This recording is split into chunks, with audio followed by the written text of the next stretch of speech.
like supper, Your Royal Highness? I don't want anything. Everyone can go home.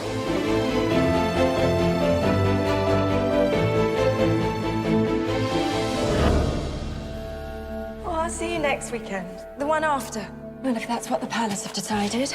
It's still possible you might be queen one day. I want to help people. You're so good at giving love. The hard part is receiving love. Doctor, this is Diana. Well, perhaps I can show you around. There's a canteen on the ground floor, but it's not open late. You could always pop round the corner for supper with me. I'm serious. I don't know how to contact you. Well, I'm like most people. I've got a mobile.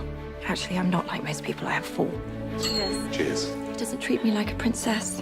It's almost as if he doesn't know who I am. Maybe he doesn't. He might be very badly informed.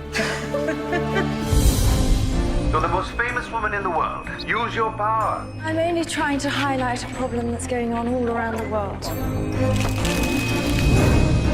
I'm in love with a heart surgeon. I don't think I've ever been so struck by someone. If your feelings are this strong, he will feel the same. Where are we going? To the very edge of the kingdom. The next few days are going to be a little bit tricky.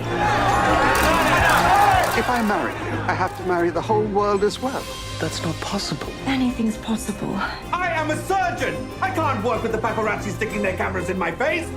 When you fall in love, you just keep going despite the warning lights. You keep telling me everything's going to be all right. It's not all right. It's all wrong. You've received an offer from Dodie Fire. Does it feel right to be going on this trip? You're not going because you feel lonely. I was trying to find a way for us to be together. Diana!